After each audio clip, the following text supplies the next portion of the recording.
You might lose your tax free status. जो आपको लगता है कि मेरा RRSP है वो tax free है, मेरा TFS है tax free है. It might not be the same depending on which state you move in and depending आप US में कहाँ जा रहे हैं और वो asset किस तरीके से पड़ा हुआ है.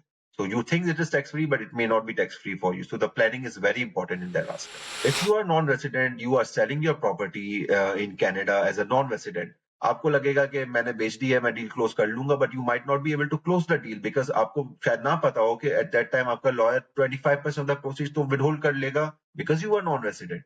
तो वो प्लानिंग बहुत इंपॉर्टेंट है आपके लिए when you are selling a property is non resident. FBAR is very important because it's not an IRS thing, it's a FinCEN thing. FinCEN is related to money laundering and the penalties are much bigger than what typically IRS impose as a penalty. अच्छा, इसमें मैं let me give you an industry secret on this tax filing. जी दोस्तों, welcome again. मेरा नाम है बहरोज और आज की वीडियो एक रिकॉर्डेड पॉडकास्ट है with a tax accountant who is a cross border tax accountant. और जब क्रॉस बॉर्डर की बात होती है तो cross border related to Canada and non Canada countries. तो आज की वीडियो में हम बात करेंगे कि वो क्या टैक्स इम्प्लीकेशंस हो सकती हैं आपकी और वो क्या कॉमन मिस्टेक्स हैं जो लोग करते हैं जो वो कनाडा से मूव आउट कर रहे हैं और स्पेशली जब वो कनाडा से US मूव कर रहे हैं. क्योंकि जो टैक्स रिक्वायरमेंट्स हैं और टैक्स लाइबिलिटीज़ हैं वो सब चेंज हो जाती हैं when you are in US और when you are outside of Canada. तो द वे आप जिस तरह से अपना टैक्स फाइल कर रहे हैं कनाडा में and it could be a do it yourself kind of a way जो मैं भी करता रहा हूँ, वो सब जो है बहुत सिंपल तरीका है. जब आप कनाडा से मूव करते हैं तो बहुत सी टैक्स लाइबिलिटीज़ आपकी ऐसी जनरेट होती हैं और ऐसी कंसिडरेशंस जनरेट होती हैं जो बहुत कॉम्प्लेक्स होती हैं और इसके लिए ज़रूरी है कि आप किसी भी टैक्स अकाउंटेंट को कंसल्ट ज़रूर करें. और उसमें भी स्पेशली ऐसा टैक्स अकाउंटेंट जो कि क्रॉस बॉर्डर टैक्स अकाउंटेंट हो, जो दोनों अकाउंटेंसी और दोनों टैक्स सिस्टम्स को समझता हो, कनाडा के भी US के भी. मैंने ऐसे बहुत से इंडिविजुअल लोगों से बात की है जो या कनाडा में होते हैं या US में होते हैं. अगर वो बेशक समझते हैं इस चीज़ को, बट उनका चैलेंज ये है कि वो ये cross border taxation regular basis पे मैनेज नहीं कर रहे होते. तो चूँकि वो रेगुलर बेसिस में मैनेज नहीं कर रहे होते, बेशक अगर उनको इन्फॉर्मेशन हो भी तो फिर भी they end up making a lot of mistakes या फिर बहुत से राइट क्वेश्चंस इंडिविजुअल से पूछते नहीं हैं. आमिर जवानी जो कि मेरे पॉडकास्ट के गेस्ट हैं, वो एक क्रॉस बॉर्डर टैक्स कंसल्टेंट और टैक्स एक्सपर्ट हैं और hence he is the right person to really educate you and file the right taxes for you when you are moving out of Canada. मैं खुद भी इनकी सर्विसेज यूज़ करता हूँ और I find him an expert in his area. So I highly recommend that you make use of his services as well अगर आप एक ऐसे इंडिविजुअल हैं जो कि कनाडा से मूव आउट कर रहे हैं और प्राइमरीली अगर आप कनाडा से US मूव आउट कर रहे हैं. तो इस सिचुएशन में आप उनकी सर्विसेज यूज़ कर सकते हैं. मैं उनका लिंक छोड़ दूंगा डिस्क्रिप्शन ऑफ दिस वीडियो में, you can check it out.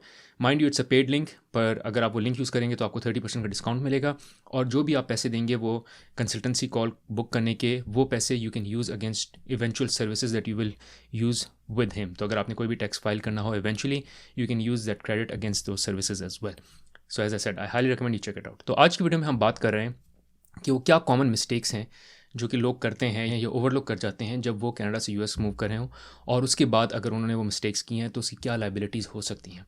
तो सब बातें हम करेंगे इस वीडियो में. अच्छा, इस पॉडकास्ट में जाने से पहले आपसे एक स्पेशल रिक्वेस्ट है कि अगर आपको इस पॉडकास्ट से थोड़ा भी फ़ायदा हो तो प्लीज़ लाइक का बटन ज़रूर दबाएं. उससे होता है कि मैं मोटिवेटेड रहता हूँ. और दूसरा, इस चैनल को सब्सक्राइब जरूर करें क्योंकि इस चैनल पर मैं और मेरी वाइफ बतूल कंटेंट डालते हैं pertaining to how you can move to North America, कैसे यहाँ सेटल हुआ जाता है और कैसे एक सक्सेसफुल लाइफ गुजारी जाती है. सो अगर all of this is important to you then this channel is right for you and hence subscribe to it as well. Now let's get rolling into the podcast. जी Aamir, thank you for joining again. आज की video में जो मैं आपसे बात करना चाह रहा हूँ वो ये करना चाह रहा हूँ कि आप मुझे ये बताएं वो क्या कॉमन मिस्टेक्स हैं जो लोग करते हैं जब वो कनाडा से US मूव करते हैं और उनको बाद में रियलाइज़ होता है कि हमने ये मिस्टेक कर दी है. तो वो सारी मिस्टेक्स पे अगर आप हमको बात हमसे शेयर करें, बिकॉज आपके पास लोग आते हैं जो कि क्रॉस बॉर्डर टैक्स सबमिट करते हैं और बहुत बारी एज्यूम ऐसा होता होगा कि आप बोलते होंगे कि ये आप लेट आ गए, अगर ये आपको पहले करना चाहिए था, आपको पहले सोचना चाहिए था. तो ये वीडियो उन लोगों के लिए है जो कि ये मूव कर रहे हैं या बेशक कर भी चुके हैं और अभी भी उनके पास टाइम है to cover any of the mistakes that they have done. तो मूव से मुराद कनाडा से US की, और क्योंकि ये मूव मैंने खुद भी की और मैंने बहुत सी मिस्टेक्स की हैं क्योंकि I didn't go with the proper accountant. और अगर अकाउंटेंट के लिए मैं गया भी था प्रॉपर, मसला ये होता है कि आपको पता हो कि आपने अकाउंटेंट से सवाल भी क्या करने. बहुत बारी आप वो सवाल अच्छे कर नहीं पाते और अकाउंटेंट ये अज्यूम करता है कि ये सारी चीज़ें तो ऐसे ही मैनेज होंगी और वो अकाउंटेंट की कॉम्पिटेंसी पे और कैपेबिलिटी पे भी डिपेंड करता है. बट एनीवेज, इसमें जाने से पहले पहली रिक्वेस्ट आपसे ये है कि अगर आप अपने आप को जल्दी से इंट्रोड्यूस कर दें और फिर जो है वो हम जंप इन करेंगे कि वो कॉमन मिस्टेक्स क्या हैं. Over to you Aamir. Thank you, Beru. So, my name is Amir Jivani. I run an account. मैं एक accounting और tax consulting firm run करता हूँ जिसका नाम है FinAction.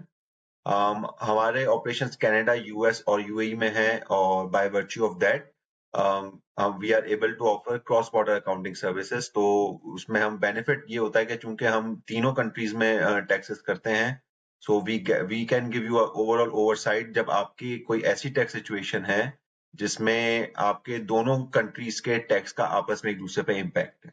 और besides that we also do bookkeeping, payroll, taxes for businesses. तो हम उन चीजों में बिजनेस कंसल्टिंग, कंपनी फॉर्मेशन वगैरह में भी हेल्प कर सकते हैं। Thank you. So exactly, now let's move into the common mistakes, क्योंकि मैंने तो अपना टैक्स रिटर्न खुद फाइल किया हमेशा कनाडा में, और मेरी जो है वो T4 इनकम आती थी, और and I would just go on a well simple tax tool, और वहाँ से मैंने टैक्स फाइल कर दिया। पर this all became very complicated coming here. तो अगर आप मुझे बताएं वो क्या कॉमन मिस्टेक्स हैं जो मुझे अवॉइड करनी चाहिए, तो let's talk about those.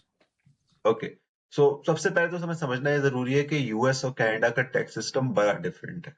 Although on face of it लगता होगा कि काफी चीजें कॉमन है, यहाँ भी प्रिंसिपल रेसिडेंस एग्जम्पशन होती है, वहां भी होती है, यहाँ भी चाइल्ड टैक्स क्रेडिट होता है, वहाँ मतलब कनाडा में चाइल्ड केयर बेनिफिट होता है, वहाँ चाइल्ड टैक्स क्रेडिट मिलता है। तो देखने में टर्म सेम लगेंगी, बड़ी चीजें लगता है सेम है, लेकिन अगर आप डीप डाउन जाएं तो टैक्सेस में बड़ा सिग्निफिकेंट फर्क है। The way they tax, the way things handle. मतलब सबसे बड़ी चीज तो यह है कि कनाडा का अगर हम सबसे बड़ा डिफरेंस देखें तो कनाडा में देर इज नो ऑप्शन के आपके टैक्स आप एज अ ज्वाइंट मतलब हस्बैंड और वाइफ एक साथ फाइल कर सकें। You can not get that benefit. It's for tax purposes it's always to separate return between husband and wife. Benefits के लिए ऑब्वियसली गवर्नमेंट कंबाइन करती है इनकम को, बट टैक्स पर्पसेस के लिए there is no avenue for tax planning जहाँ पे husband और वाइफ की इनकम को कंबाइन करके कोई रिटर्न फाइल हो सके। और यूएस में there are 5 different filing status, जिसमें से एक होता है married filing jointly. So that is इस तरह के और बहुत सारे एवेन्यूज हैं जहाँ पे आपका बड़ा सिग्निफिकेंट डिफरेंस आ जाता है स्ट्रक्चर में।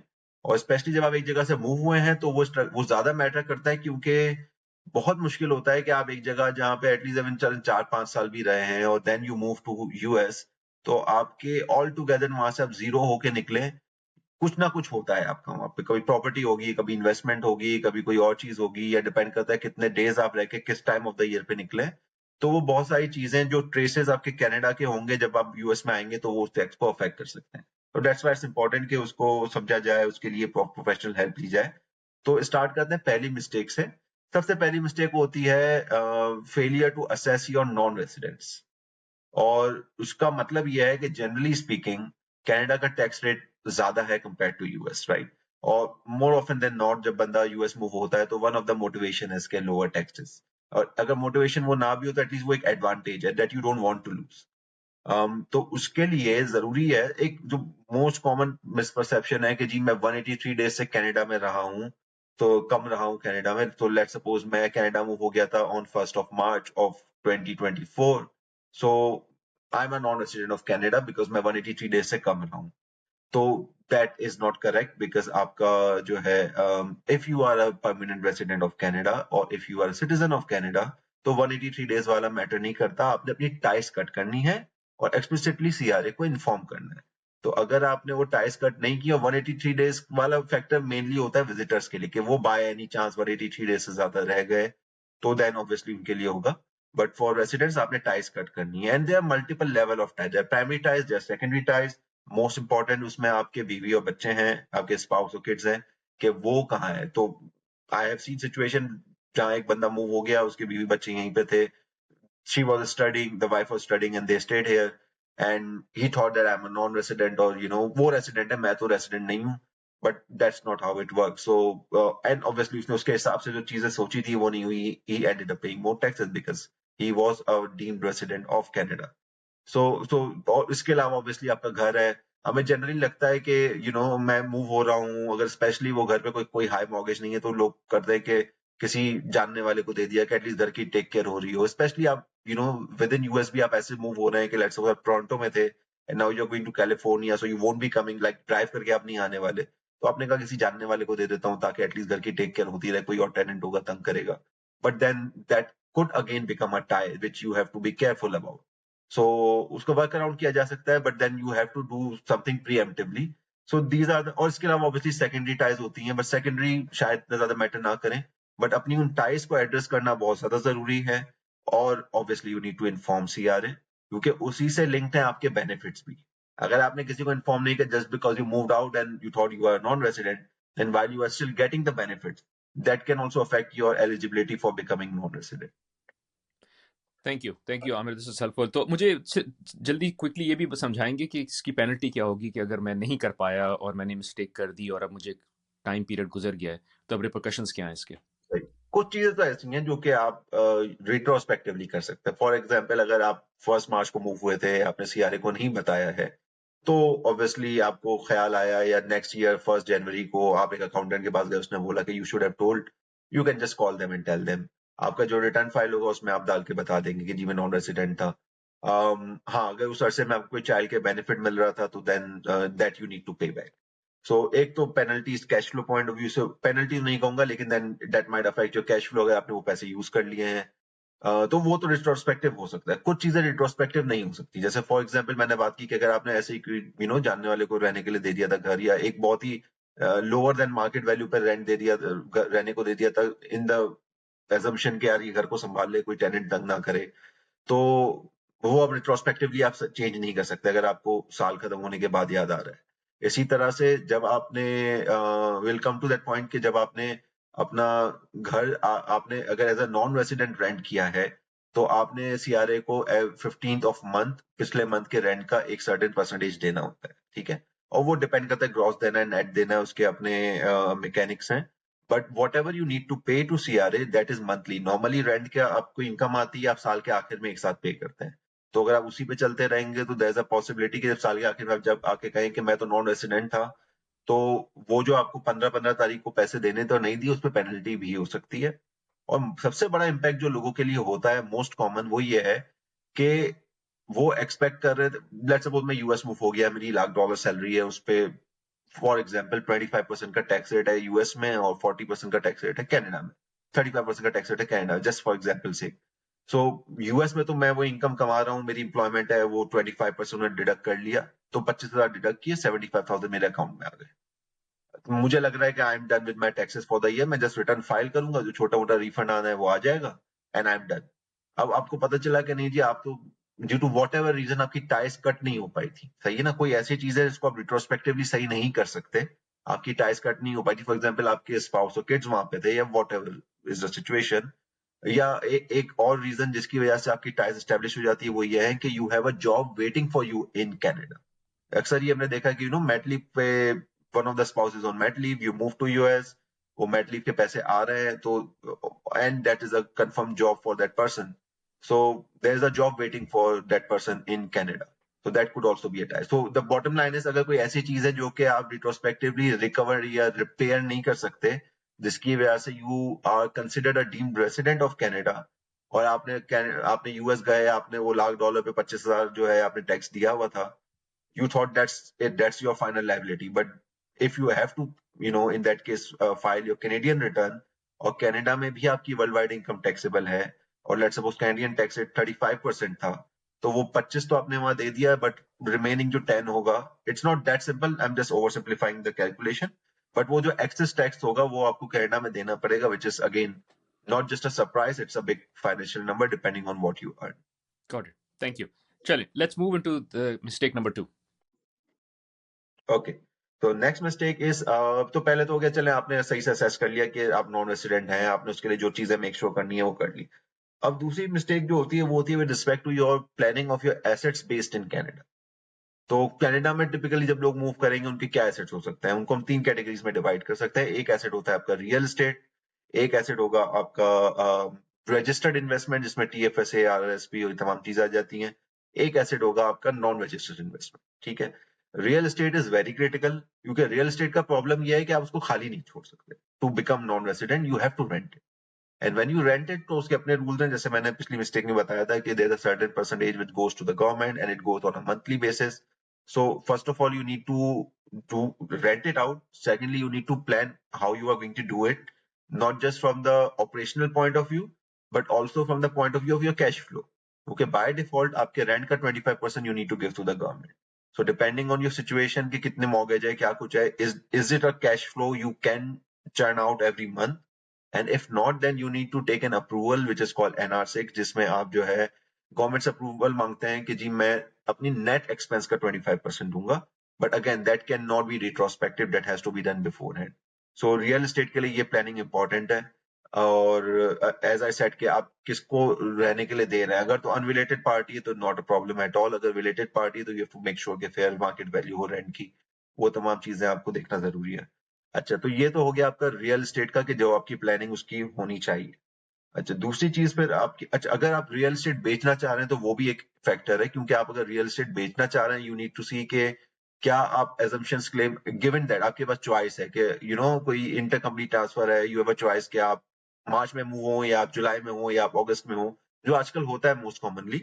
तो उसमें आपकी टाइमिंग बड़ी इंपॉर्टेंट है, क्योंकि if you are selling the property, क्योंकि selling the property as a non resident is a big hassle.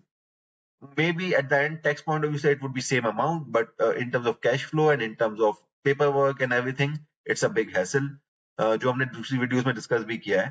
तो अगर आपने बेचना है तो आपकी timing would matter, preferably you should sell it before you become non resident, ताकि आप उन तमाम हैसल से बच जाए। तो ये तो हो गया आपका रियल एस्टेट का पार्ट, कि उसमें आप क्या कर सकते हैं to avoid those hassles.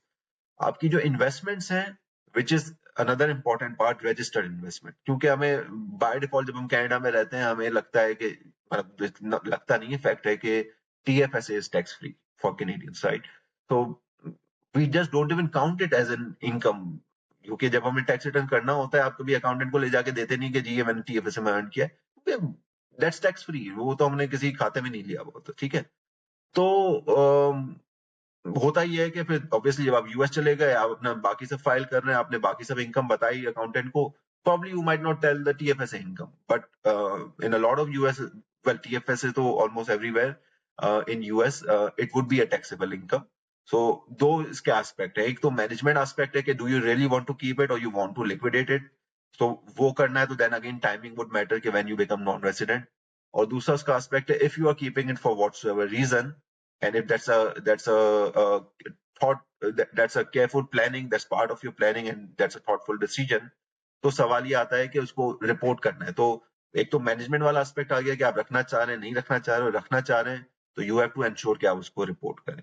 RRSP का भी यही है, RSP का एट अ लेसर एक्सटेंट, कि कुछ RSP फेडरल लेवल पे तो टैक्स फ्री है, लेकिन कुछ यूएस स्टेट्स ऐसे हैं कि जहां पे RRSP becomes taxable, like California. So you have to be careful about it and you have to tell your accountant. और रजिस्टर्ड इन्वेस्टमेंट का एक ये भी प्रॉब्लम होता है कि sometimes if that registered investment is under, if that is taxable and that is under a mutual fund, so that leads to additional reporting compared to if that investment is under some assets. So you might want to rebalance your portfolio to avoid those hassle of additional reporting and all that. So ये भी एक चीज हो सकती है, तो registered investment में ये मैटर करता है। नॉन रजिस्टर्ड इन्वेस्टमेंट में it's your choice, you want to keep it और not, but you have to consider के, क्योंकि if it is a non registered investment, मैंने एप्पल के स्टॉक लिए हैं, मैंने गूगल के लिए हैं, मैंने रॉजर्स के लिए हैं, बेल के लिए हैं, तो क्या कोई ऐसी चीज है जिसको मैं आज लिक्विडेट कर दूं एंड देन आई जब मैं वापस जाऊं, मैं यूएस जाऊं तो फिर मैं वहां से अपने स्टॉक में बिल्ड करूं ताकि कनाडा में उसका इम्पैक्ट ना आ रहा हो। तो ये तमाम चीजें इसकी, रजिस्टर्ड इन्वेस्टमेंट में एक और इम्पोर्टेंट फैक्टर होता है लाइफ इंश्योरेंस। तो लाइफ इंश्योरेंस वी नो के एक तो होता है टर्म लाइफ इंश्योरेंस जो 200 300 400 डॉलर का होता है, जिसमें आपको सर्टेन मिलियन का कवरेज मिल जाती है। I am not talking about that insurance. जो होल लाइफ या एंडाउमेंट लाइफ कहलाता है, जिसमें you part of your premium is going towards the investment, और यूजुअली वो महंगा इंश्योरेंस होता है, वो 3000 4000 2000 2500 महीना एक्स्ट्रा वाला होता है। तो अगर उस टाइप का आपका कोई इंश्योरेंस है जिसके अंदर इन्वेस्टमेंट हो रही है, तो कैनेडियन लॉज के मुताबिक वो इन्वेस्टमेंट टैक्स फ्री ग्रो हो रही है, ठीक है। लेकिन जब आप यूएस मूव होते हैं तो यूएस और कनाडा की लाइफ इंश्योरेंस की डेफिनेशन डिफरेंट है। तो what is tax free for you under the Canadian life insurance definition may not be tax free under the US life insurance definition. So depending on आप कितना लंबा जा रहे हैं, आपका क्या व्यू है, it might be a good idea just to liquidate it, get another one there, if that is even possible or not, because maybe आपने यहाँ पे लाइफ इंश्योरेंस 10 साल पहले लिया था तब एक बहुत अच्छा प्रीमियम मिला था। But the bottom line is you need to consider that as well in your investment strategy, कि आपने उसका क्या करना है, रखना है नहीं रखना है, और रखना है तो मोस्ट इंपॉर्टेंट ये है कि आपने उसको डिक्लेयर करना है। तो for most of this investment, real estate का तो अपना एक सिनेरियो है, वो देखना ही है। For other so called soft investment जो कि आपकी होती हैं फाइनेंशियल इन्वेस्टमेंट, उसमें first you need to assess रखना है कि नहीं रखना। बेचना है तो what should be your timing, और नहीं बेचना है और रखना है देन रिपोर्टिंग इज इम्पोर्टेंट। तो ये तमाम चीजें हैं जो कि I think which is related to the second mistake for all those your assets based in Canada. अच्छा, थैंक यू। ये बहुत एज एन लोडेड जो है वो मिस्टेक है। तो मैं इसमें सब में नहीं जाऊंगा and I won't go into detail of everything, क्योंकि हमने इस पे एक अलग से भी वीडियोस बनाई हैं जिसमें आपने बिल्कुल you went into detail of what are the forms required, what are the submissions required and all. But एक सवाल मेरा ये होगा जो कि I think is important, is कि कनाडा में एक बहुत बड़ा जो बेनिफिट होता है वो होता है आपकी प्रिंसिपल रेजिडेंस का टैक्स फ्री होना, कैपिटल गेन का टैक्स फ्री होना। तो is there any risk on that anyone has to avoid in advance? उसमें कोई ऐसी मिस्टेक होती है, या टू अवॉइड दैट मिस्टेक वो बेनिफिट को यूज रखे रहना या क्लेम रखे रहना, तो उसके लिए what are the ways people make mistakes and how to avoid those mistakes? हाँ, अच्छा, एक और चीज मैं ऐड करना चाहूंगा रिलेटेड टू इन्वेस्टमेंट, जो कि अक्सर एक मेजर मिस्टेक होती है। कि अक्सर होता ही है कि हमने आरएसपी में प्री ऑथराइज्ड डेबिट लगाया होता है कि महीने के 2500 50 वॉट एवर जा रहे हैं। तो once you become non-resident, you cannot contribute into TFSA or RRSP. There is a penalty on that, which is usually 1% of that amount per month. So that can turn out into a huge number. So जाने से पहले आपने अपने तमाम financial institutions को, पहली बात ये कि जो भी इस तरह के प्री ऑथराइज्ड डेबिट है वो कैंसिल करवाने हैं, और आपने अपने तमाम फाइनेंशियल इंस्टीट्यूशंस को बताना है कि you are becoming non resident, ताकि अगर वो आपको कोई म्यूचुअल फंड पे कुछ आ रहा है या कोई डिविडेंड आ रहा है तो वो उसमें डिडक्शन करके आपको दे, so that you are compliant with that. Now moving to your question related to principal residence. Principal residence का ये है कि जब आप जब आप नॉन रेसिडेंट बनते हैं, ठीक है ना, तो obviously there is a change of use. आप एक प्रॉपर्टी में रह रहे थे, आपका प्रिंसिपल रेसिडेंस था, once you become non resident, और नॉन रेसिडेंट बनने के लिए हमने बात की कि इट इज इंपॉर्टेंट कि आप उसको रेंट करें प्रॉपर्टी को, तो there is no way you can maintain principal residence on that property, right? So as per Canadian laws it is important कि आप उन दैट ईयर, जिस ईयर में आप नॉन रेसिडेंट हो रहे हैं, अपनी प्रॉपर्टी की डीम डिस्पोजिशन डिक्लेयर करें। तो डीम डिस्पोजिशन का मतलब ये होगा कि आपने जो डेट थी, on the day you moved, उस दिन जो प्रॉपर्टी की वैल्यू थी, उस वैल्यू पे आपने हाइपोथेटिकली अपनी प्रॉपर्टी सेल करके दोबारा परचेज कर ली। तो होता ही है कि आपने एक चीज खरीदी थी 5 लाख की, by the time you move हो गई 7 लाख की। तो और लेट्स सपोज उसके आप यूएस मूव हो गए, एंड देन आप यूएस में ही थे और आपने इवेंचुअली 2-3 साल बाद आपने 1 मिलियन की बेच दी, ठीक है? तो जब आप नॉन रेसिडेंट बन रहे हैं उस टाइम पे, जब आप 7 लाख का रिकॉर्ड करवा, जब अपना डीम डिस्पोजिशन दिखा देते हैं, जिसमें कोई टैक्स नहीं लगेगा क्योंकि it had been your principal residence for all this time, it just that it gets recorded into their system. तो सीआरए के रिकॉर्ड में मीटर रीसेट हो जाता है कि ठीक है, 7 लाख तक वी डोंट केयर, अब हमारा स्टार्ट होगा 7 लाख से, तो अब इसके ऊपर जो आपने किया उस पर वो देना होगा। तो it's just better and more cleaner way of doing it. There are people who do it के जी वो उस वक्त कुछ नहीं करेंगे, जब इवेंचुअली सेल करेंगे तो बेस्ड ऑन प्रोरेटा वो डाल देंगे। But the cleaner way to do is के जब आप जा रहे हैं तब आप उसको एज अ, जैसे आप प्रॉपर्टी बेचते हैं तो जो रेलिवेंट फॉर्म्स फाइल होते हैं वो फॉर्म्स फाइल करें, ताकि वो डीम रेसिडेंस हो जाए, सीआरए के रिकॉर्ड में आ जाए कि ऑन दैट डे इसकी ये वैल्यू थी, and then just move on from there. And you would need that value because Canada, because वो अब रेंटल प्रॉपर्टी बन चुकी है, आपने उस रेंटल इनकम को कनाडा यूएस में भी डिक्लेयर करना है, और यूएस में आपने डेप्रिसिएशन उस पर क्लेम करनी है, दैट इज अ मस्ट।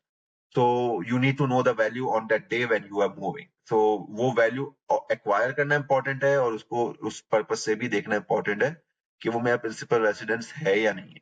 और यहाँ पे मैं एक और चीज कहूंगा कि principal residence की definition यूएस और कनाडा की different है, सही है?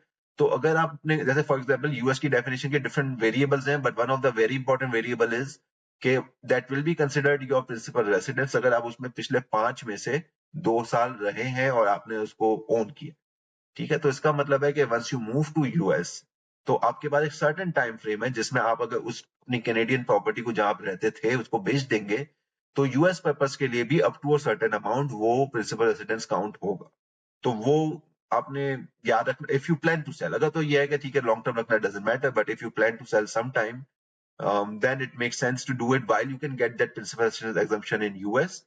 वरना हो सकता है कैनेडियन पर्पस के लिए आपको उसमें principal residence up to certain amount मिली हो, क्योंकि आप उसमें लेट सपोज 10 में से 8 साल आप प्रिंसिपल रेसिडेंस थी, या 10 में से 6 साल थी, बट 4 साल का आपने कैपिटल गेन दे दिया, बट यूएस वाले उस 4 साल और 6 साल और उस पर नहीं चलेंगे।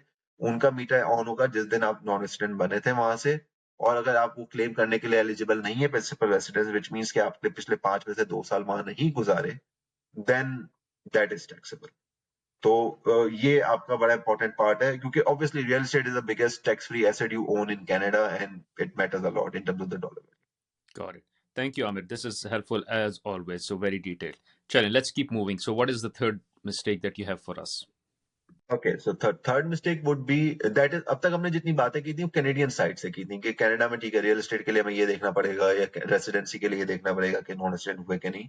अब हम यूएस साइड से देखते हैं, तो यूएस साइड से एक मोस्ट मेजर मिस्टेक जो मैंने देखी है वो ये होती है कि there are certain reporting which are related to the foreign assets. सही है, foreign with respect to US. और before we go into that, let me tell you that US is very strict about, not just US, even Canada also. All these countries are very strict about the foreign asset reporting. सही है, penalties are much larger in terms of dollar value if you miss that. सही है, sometimes आपने उसमें income declare नहीं करनी होती, sometimes उसमें income generate ना भी हो तो matter नहीं करता, but you have to declare. So declaration is very important. तो उस पॉइंट ऑफ व्यू से आपका और पेनल्टीज ज्यादा होती हैं उन चीजों में, तो इट इज इंपॉर्टेंट कि उसको हम ना भूलें। और होता ही है कि यूजुअली लेट्स सपोज आप यूएस से मूव हुए, यू वेंट टू फ्लोरिडा, सही है ना। अब फ्लोरिडा में आप down the street H&R block चले गए या कोई और आप चले गए लिबर्टी, कहीं और कहीं किसी भी अकाउंटेंट के पास चले गए जो अक्रॉस द स्ट्रीट था, आपने जाके कहा कि जी ये मेरा W2 है, मेरा रिटर्न फाइल कर दो। उसने आपका W2 लिया, बाकी चीजें फाइल कर दी। There is a good chance के उसको नहीं पता आप कनाडा से आए, या पता भी है तो maybe whatever reason, ये होता है अक्सर कि वो आप पूछते ही नहीं है कि जी if you have any foreign assets that you have to report, although now that is a question in 1040 which you need to ask, पर अक्सर होता ही है कि चीजें रूटीन में चल रही हैं, जल्दी जल्दी हो रही हैं, टाइम कंस्ट्रेन होता है, तो वो बाय डिफॉल्ट टिक लगा होता है या लगा दिया जाता है, वो सवाल नहीं पूछा जाता। तो उसका इम्पैक्ट ये आता है कि जब आप वो सवाल नहीं पूछते तो you miss out on certain reporting. तो उसमें सबसे इंपॉर्टेंट रिपोर्टिंग जो बहुत सारे लोगों पे एप्लीकेबल होगी, स्पेशली जिनका पहला साल है वो यूएस में हुए हैं, वो होती है एफ बार रिपोर्टिंग। और नॉट जस्ट पहला साल, ये सिर्फ पहले साल की रिपोर्टिंग नहीं है, while you are US tax person, अगर आपके पास आपके उस क्राइटेरिया पे उतरते हैं तो you have to do FBAR reporting. FBAR reporting क्या है कि अगर आपके फॉरेन फाइनेंशियल एसेट्स $10,000 से at any point ज्यादा थे collectively, then you are supposed to file that FBAR reporting। 10,000 के नंबर कलेक्टिव है, विच मीन्स कि मेरे 4 अकाउंट है यूएस के अंदर, एक RRSP भी है उसमें, और एक GIC भी है, और एक करंट अकाउंट भी है, और एक में 4,000 थे, एक में 4,000 थे, एक में 4,000 थे, तो कलेक्टिवली इज 12,000 और एट एनी पॉइंट। तो there is a possibility, specially अगर आपने किसी साल में घर बेचा है तो डेफिनेटली आपका बैलेंस कभी ना कभी 10,000 से ऊपर गया होगा। ये अक्सर इस तरह का होता है कि जी हम मूव हो गए, बाद में जॉब के पेंशन बेनिफिट्स आ रहे हैं उसकी वजह से हो गया, ये मे बी जनरली आपने 10,000 से ऊपर रखे हो अकाउंट में, it's not a that huge amount. So होता है, अक्सर होता है कि आपके रेंट के पैसे आ रहे हो, एक्यूमुलेट होते होते वो एक्स अमाउंट बन गया। तो it could be one reason और दी अदर, या मे बी आपके पेरेंट्स वहां हैं, आपने उनके एक्सपेंसेस के लिए रखे हुए। तो there could be hundreds of reason, specially जब आप कनाडा टू यूएस मूव होते हैं, कि आपके अकाउंट में 10,000 से ज्यादा डॉलर्स पड़े हुए हों, and that would mean you have to do FBAR reporting. So ये अच्छा, FBAR is just one of those financial asset reporting. FBAR का मैं ये बता दूं कि ये आईआरएस की रिपोर्टिंग नहीं है, ये फिनसेन की रिपोर्टिंग है। FinCEN is the money laundering watchdog of US, तो उनका काम है इन चीजों को money laundering point of view से देखना। तो ये फिनसेन की रिपोर्टिंग है। It has same deadline as your 1040, जिस तरह 1040 में एक्सटेंशन होती है, इसकी भी एक्सटेंशन होती है ऑटोमेटिकली, बट इम्पोर्टेंट इसीलिए रखा गया इसको साथ में ताकि लोग भूले नहीं। तो इम्पोर्टेंट ये है कि अगर आपसे आपके अकाउंटेंट ने नहीं पूछा तो you just proactively ask that am I required to file FBAR और नॉट, और FBAR is just one of them. बाकी देयर आर मेनी अदर्स। अगर फॉर एग्जांपल आपकी कनाडा में कॉर्पोरेशन है तो you are suppose to file 5471। और अक्सर ये होता है कि कनाडा में आप थे, आपकी वो you were an IT contractor, आपने उसके लिए कॉर्पोरेशन बना ली थी, या you were doing some side SL, आपने उसके लिए कॉर्पोरेशन बना ली थी, and then you move to US। अब शायद उसमें कुछ भी काम ना हो रहा, but the corporation exists, so you are supposed to file 5471। या मे बी यूएस में आपका उस पर कोई काम हो रहा है, you are a graphic designer, तो देन आप दैट्स अनदर पार्ट वेयर आपकी प्लानिंग इंपॉर्टेंट है। जो आपका सवाल था कि रिट्रोस्पेक्टिवली हो सकता है नहीं हो सकता, तो उसमें ऑब्वियसली अगर आपकी कॉर्पोरेशन थी, क्योंकि 5471 पे मेरा एम्फेसिस इसलिए भी ज्यादा है कि it's a very complex form. और अगर आपकी कोई छोटी सी कॉर्पोरेशन है जिसमें कोई खास हुआ नहीं है, उसके लिए इतनी कॉम्प्लेक्स फॉर्म पे जाना पड़े तो that's not worth it in terms of money and time. So तो अगर कोई इस तरह की कॉर्पोरेशन है कि जिसमें कुछ हो नहीं रहा है और it's just there, so better to dissolve it, not just कि ठीक है मैं उस पर काम नहीं कर रहा तो the corporation doesn't exist, it still survives until you dissolve it. तो it's better to dissolve it while you are resident, that helps a lot. या अगर उसमें कोई ऐसा काम हो रहा है जो आप कहीं से भी कर सकते हैं, फॉर एग्जांपल मैं ग्राफिक डिजाइनर हूँ और मेरे क्लाइंट्स हैं अक्रॉस द वर्ल्ड जिनके लिए मैं काम करता हूँ, और मैं उस वक्त कनाडा में था, मैं कैनेडियन कॉर्पोरेशन में कर रहा था, तो when you move to US it's better to form an LLC or C corporation depending, or S corp depending on your situation and your status in US, and do it under that, so that आपका वो जो ताकि वो purely US side पे आ जाए आपको business, और आप कनाडा की कॉर्पोरेशन को डिसॉल्व कर दें। तो इसी तरह आपकी पार्टनरशिप है या कोई ट्रस्ट है जिसमें आपकी कोई कोई यू आर बेनिफिशियरी और something like that, so you might have to do some additional reporting related to foreign assets which is an important part. Correct, thank you. ये आपने बहुत इंपॉर्टेंट बात बताई, क्योंकि और जो अच्छी बात इसमें ये है कि डिफरेंट बात ये है कि ये आईआरएस रिपोर्टिंग नहीं है, ये जो है वो मनी लॉन्ड्रिंग रिलेटेड है। तो इसमें ऐसा नहीं है कि कोई पेनल्टी आएगी, इसमें एफबीआई घर आ जाएगी as in an extreme situation. So मैंने ये मिस कर दी थी इन द फर्स्ट ईयर, और वो इसीलिए मिस कर दी थी बिकॉज मुझे जो कंपनी ने असाइन किया था, विच कंपनी ने केपीएमजी को असाइन किया था, और उन्होंने मुझे एक बहुत बड़ा डॉक्यूमेंट भेजा था जिसमें कहीं छोटा से लिखा हुआ था कि वो एफबीआई फाइलिंग वो नहीं करेंगे, आपको खुद करनी है। तो वो 15-20 पेज का डॉक्यूमेंट तो मैंने पढ़ा नहीं पूरा। आई वाज लाइक, मैंने उनसे एक छोटी सी मीटिंग हुई, इसमें मुझे उन्होंने 3-4 चीज़ें बता दी और उन्होंने कहा वो डॉक्यूमेंट पढ़ लें। वो डॉक्यूमेंट मैंने स्किम किया, पढ़ा, बट उसमें एक बार मुझे समझ में है भी क्या और इसकी क्या इंपॉर्टेंस है, and I probably either I missed it और I read it and I ignored it. And it was only after talking to you I realized कि ये बहुत important है, because more than just a penalty from IRS, this could mean more, have bigger repercussions for me with regards to कि मैं जो हूँ वो जिस तरह से यूएस में रहना चाहता हूँ और आगे भी रहना चाहता हूँ, तो वो सारी चीज़ें जो हैं वो काफ़ी डिफिकल्ट हो सकती हैं मेरे लिए। But in any case, thank you. So, what other mistakes do you have for us? Okay, so next thing जो है उसको I won't call it a mistake, but that is an opportunity people should be aware. So when you move to US, सही है, तो आप पहले साल में you are considered a dual status person, सही है। I'm not talking about dual citizen, I'm talking about dual residence status, कि आप part of the year non resident थे, पार्ट ऑफ द ईयर आप रेसिडेंट, ठीक है। अच्छा, और उसमें, और ये हम यूएस पॉइंट ऑफ व्यू से बात कर रहे हैं, you might be a Canadian resident और non resident at that point because of your ties, that's a totally different debate, but for US purposes, for part year you are resident, part year you are not resident.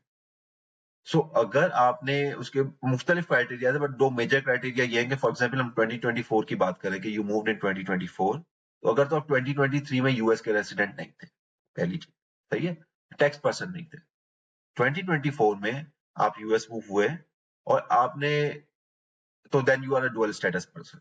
अब उसमें अगर आप 2024 में under whatever visa category 183 days से कम रहे, तो पहला क्राइटेरिया कि 2022 में you are not a US tax person, you are not suppose to file US taxes, and 2024 में, सॉरी 2023 में you are not a US tax person, 2024 में जब आप मूव हुए यूएस में, तो आपने ड्यूरिंग द ईयर 183 डेज से कम टाइम गुजारा है, और उसमें आपका तमाम चीजें काउंट होगी। तो फॉर एग्जांपल, मैंने एक महीना गुजारा था ऑन वेकेशन इन मार्च, और फिर मैं मूव हुआ अक्टूबर के अंदर, तो अक्टूबर नवंबर दिसंबर तकरीबन 91 डेज प्लस वो एक महीना जो विजिट वीजा पे था, और अक्टूबर में टीएन पे मूव हुआ था, तो बिटवीन दोज टू वो 120 दिन तकरीबन बनते हैं, तो दैट इज 120। सो आप you have to combine everything, आप जिस भी वजह से यूएस में थे वो कंबाइन होगा, तो physically you were present in US for less than 183 days.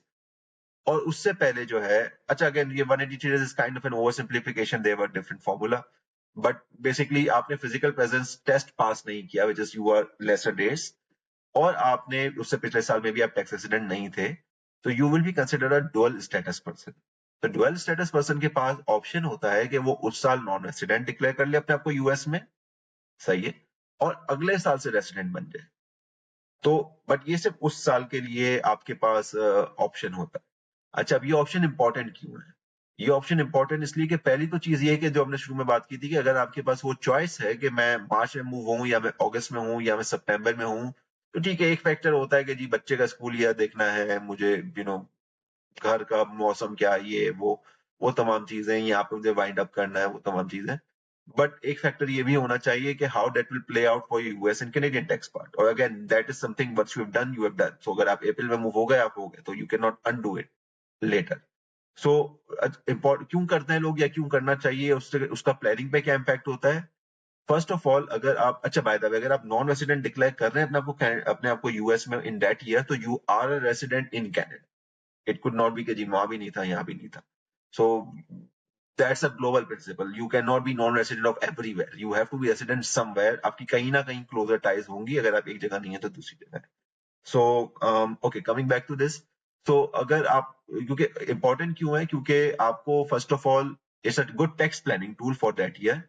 आपको एक ब्रीदिंग स्पेस मिल जाता है। जो हमने बात की थी और डिफरेंट वीडियोस में की है कि कहीं कहीं आपको अपना लिक्विडेट करना है अपनी चीजों को, अपने इन्वेस्टमेंट्स को लिक्विडेट करना है, या आपको घर को बेचना है, या आपको डिफरेंट चीजें करनी है, तो वो आपको एक ब्रीदिंग स्पेस मिल जाता है कि ठीक है, मैं 2024 तो नॉन रेसिडेंट हूँ क्योंकि मैं अगस्त में मूव हुआ हूँ, मेरे 183 डेज नहीं होंगे, तो I still have time between August and December to settle these things. So it is usually important जब आपको कोई इस तरह की जॉब है जिसमें आपको राइट अवे मूव होना था, कोई न्यू जॉब मिली है और उसमें वो ज्यादा वेट नहीं कर रहे हो, let's suppose if that is in August, so then you are in a good shape because you can still, while you start a job, you still have those 4 5 months to settle down your Canadian things. लेकिन इसकी implication ये है कि on a US side, if you are filing as a non-resident, तो there are certain benefits जिसके लिए आप eligible नहीं हो। फॉर एग्जाम्पल, जो यूएस में स्टैंडर्ड डिडक्शन होती है तकरीबन 27,000 की for married filing jointly, you can not get that deduction. You can get itemised deduction, but mostly जो नया आया होता है उसकी आइटमाइज डिडक्शन इतनी होती नहीं है, depending on the state as well.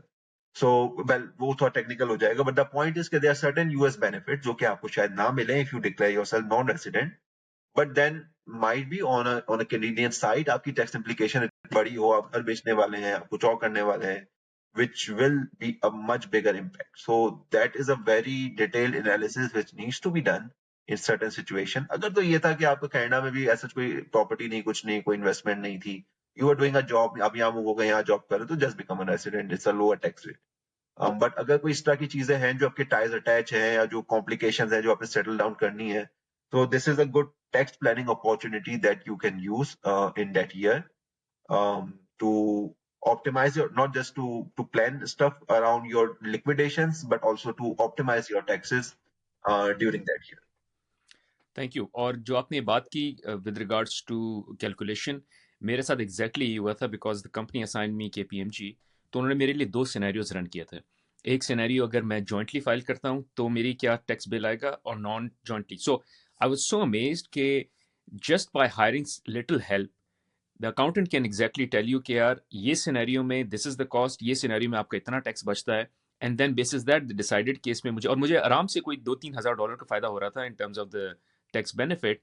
And I went to the other and I was so glad to know कि इस तरह की कैलकुलेशन भी टैक्स अकाउंटेंट रन करते हैं, वर्सेस जस्ट सेइंग कि हाँ मुझे डॉक्यूमेंट्स दे दें मैं आपके लिए फाइल कर दूंगा, वर्सेस सेइंग डॉक्यूमेंट्स दे दें फाइल कर दूंगा, बट आपको I will also tell you how to optimize your tax in the best possible way.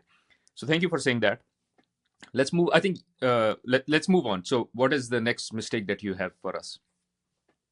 Okay, I think the last mistake that I would like to highlight is not just me, it could be anyone, but especially in these kind of cases, just go for a professional accountant. Generally Canada में जब हम होते हैं, हमारी आदत होती है DIY की। कनाडा में सब कुछ महंगा है ऑनेस्टली, तो people just go for DIY, चाहे वो आपके घर में कोई रिनोवेशन करनी हो, या आपने अपने गाड़ी का कोई काम हो, या टैक्स हो। और ऑनेस्टली स्पीकिंग, अगर आपके सिचुएशन बड़ी सिंपल है कि you are just getting an income जिसमें सैलरी इनकम है और कुछ खास नहीं है, मे बी RSP कॉन्ट्रीब्यूशन है, तो आपने DIY कर लिया, आपने कोई टूल ले लिया, उससे कर लिया, वेल सिंपल है कोई भी। तो and those tools are pretty much automated, AI और ये सब चीजों की वजह से, तो it can give you a good results in most of the scenarios. But the problem is कि आपको, you don't know until you know it. So आपको, you might not know that there is something there, क्योंकि any text tool is as good as the questions you will ask, right? So ठीक है, जब तक आप within one country हैं और कोई इस तरह की complication नहीं है और आप कर रहे हैं, that's okay. You more often than not you would be able to do what is best for you. But especially जब आप move करते हैं to other country, you have some ties attached to the other country, it is important to get a professional accountant, and it is even more important to get an accountant जो कि आपको दोनों side की picture दे सके। वरना होता ये है कि आप एक छोटा सा फॉर्म मिस कर जाएंगे, वो वाला अकाउंटेंट कहेगा कि जी आपने तो मुझे बताया नहीं कि आपके कनाडा में कुछ है, ये वाला कहेगा मुझे यूएस से क्या पता, आपने तुमसे कनाडा का करवाया था। And then at the end of the day you are the tax person, you are on the hook with IRS or CRA, so it makes more sense to go for a professional accountant, because जब दोनों tax interact करते हैं तो it becomes very complex, and go for someone who can tell you both sides of the picture. Thank you Aamir, thank you for saying that, क्योंकि मैं आपको बताता हूँ अपनी स्टोरी। मैं recently I went to an accountant here in Massachusetts, और मैं उनके पास लिए गया क्योंकि मैं कुछ जानना चाह रहा था कि LLC खोलनी थी and something like that. And मैंने उनसे वही सवाल किए कुछ जो क्रॉस बॉर्डर रिलेटेड थे। एंड आई रियलाइज ऐसा नहीं था कि उनको पता नहीं है कि क्रॉस बॉर्डर टैक्सेशन क्या होती है, बट इशू ये आई रियलाइज कि since he doesn't do it more often, he doesn't know कि मिस्टेक्स क्या हो सकती हैं, सवाल क्या पूछने हैं, और कोई चीज़ मिस होनी है नहीं होनी। तो फॉर इंस्टेंस मैं उनसे खुद बता रहा था कि अच्छा ये भी होता है, उसने कहा हाँ हाँ अच्छा ये भी, हाँ ये भी होता है। And then I was saying अच्छा ये भी तो होता है, and then he was like, so it's not like he was not aware. ऐसा नहीं है कि आपको कोई ऐसा अकाउंटेंट यहाँ मिल जाएगा यूएस में जिसको पता ना हो। देयर अकाउंटेंट्स, इसका मतलब ये कि उन्होंने पढ़ाई की, उनको पता है। It's just that if you don't do something on regular basis, there is a good chance you will miss out on asking the right question from the person who's there. Someone like you जो कि ये day in day out करता है और वो cross border जो है taxation देखता है, it is much easy for you to catch a mistake versus someone जो कि ये डे इन डे आउट नहीं करते। एंड आई रियलाइज कि जब मैंने KPMG से बात की थी और जब मैं आपसे बात करता हूँ, I see a lot of same knowledge, same information coming in, and that's why I started to seek your services going forward. पर जब मैं किसी एक ऐसे इंडिविजुअल से बात कर रहा हूँ जो क्रॉस बॉर्डर नहीं देखता, तो ही और she is not in the same understanding or having that knowledge on their tips. So ऐसा नहीं knowledge नहीं है, but they don't have it on their tips. So I completely agree with you that you should not just hire a tax accountant. That is important, but you should hire a cross-border tax accountant for these reasons. So thank you for saying that.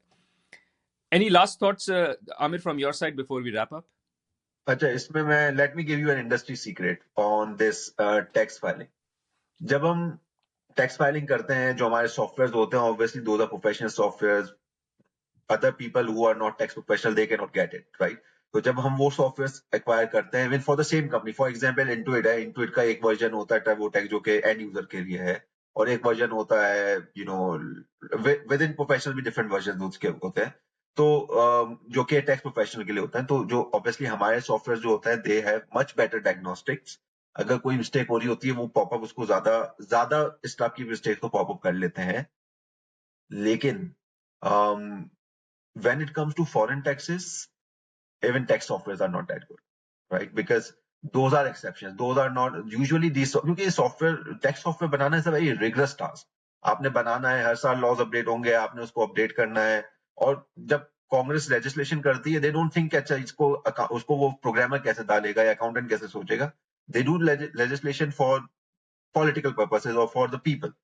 वो फिर IRS का CRA का काम उसको कैसे करते हैं। तो पॉइंट इज के सॉफ्टवेयर जो बनते हैं वो मोस्टली आपकी रूल्स के लिए बनते हैं, एक्सेप्शंस के लिए नहीं बनते। सही है। और all of these cross border items are exceptions. So most of the time, even those softwares are not good enough to pick the mistakes, and that would just go through. That's another reason why, especially for cross border, it is very important कि जो है आप किसी professional की help सीख करें। Thank you Aamir, thanks a lot for coming in, and आपको आगे भी बुलाते रहेंगे ताकि आप ये नॉलेज हमसे शेयर करते रहें। So have a great day and thank you for coming in. Thank you.